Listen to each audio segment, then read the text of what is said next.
देवेंद्र, क्या दिल्ली से चिराग पासवान को कोई मैसेज पास किया गया या चिराग को आत्मबोध हो गया कि भाई अभी नीतीश का कद इतना बड़ा है, उनकी बराबरी फिलहाल बिहार के भीतर तो कोई नहीं कर पाया? ये सुर कैसे बदले चिराग के? चुनाव से पहले तो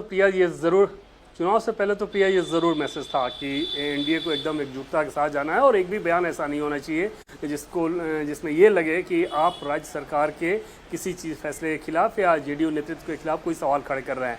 लेकिन चुनाव के रिजल्ट के बाद जो आंकड़े आ गए हैं उन आंकड़ों ने ज़्यादा बोध करा दिया गया होगा, क्योंकि ये अब पोजीशनिंग ऐसी नहीं है कि इस तरह के नंबर्स के बाद कोई छोटा दल किसी रूप में कोई प्रेशर ग्रुप के तौर पे काम कर सके, कोई प्रेशर आजमा सके। वो रियलिटी अब रह नहीं गई है। और जाहिर तौर पे बीजेपी और जेडीयू के नेताओं ने चुनाव से पहले सीट शेयरिंग को लेके जो हार्ड बार्गेन की और उसको लेके उनके अंदर जो एक राजनीतिक कड़वाहट थी, अब चुनाव के नतीजे ऐसे आ जाने के बाद अब वो व्यवहार में भी नज़र आएगा। जैसे आपने देखा होगा कि जब गृहमंत्री अमित शाह के साथ जब बैठक करने की नौबत आई तो उसमें सिर्फ बीजेपी और जेडीयू के नेता थे, उसमें एलजेपी जबकि 19 विधायक उनके पास है, लेकिन उनको बुलाया नहीं गया क्योंकि अब वो राजनीतिक ज़रूरत नहीं रहेगी।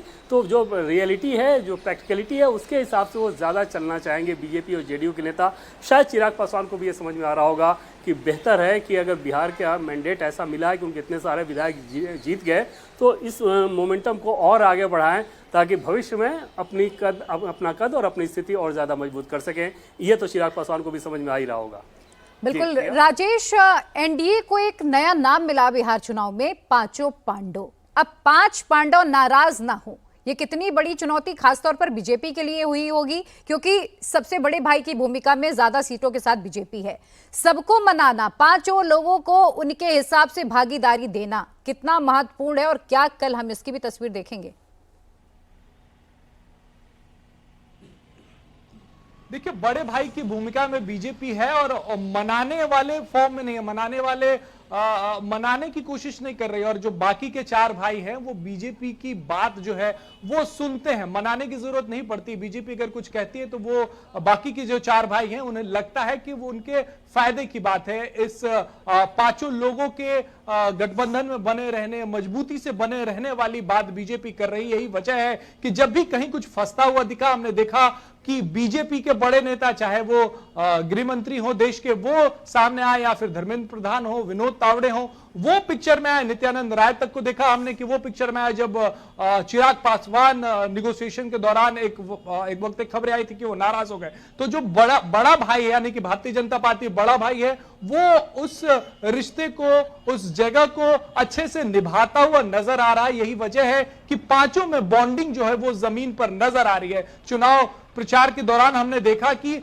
हर एक जो नेता था वो दूसरी पार्टी के उम्मीदवारों के लिए भी जमकर प्रचार करता हुआ नजर आया। जितना वो प्रचार अपने उम्मीदवारों के लिए कर रहा था, उतना ही वो प्रचार दूसरे पार्टी के उम्मीदवारों के लिए भी करता रहा। योगी आदित्यनाथ जब बिहार आए तो बीजेपी के उम्मीदवारों के लिए तो किया है उन्होंने प्रचार, दूसरी पार्टी जेडीयू के उम्मीदवारों के लिए भी उन्होंने प्रचार किया, दूसरे जो उनके घटक दल है उनके लिए भी प्रचार किया। तो ये बॉन्डिंग जो है वो जमीन पर नजर आई और इसके लिए बहुत जिम्मेदार जो है वो भारतीय जनता पार्टी, यानी कि और बड़ा भाई जो है वो जिम्मेदार है। और फ्यूचर में, यानी कि भविष्य में भी वो ये जो रोल है वो निभाते रहेंगे, वो अभी से नजर आ रहा है। जी प्रिया, बिल्कुल आप बने रहिएगा, इस बड़ी खबर पर लगातार हमारी नजर बनी हुई है।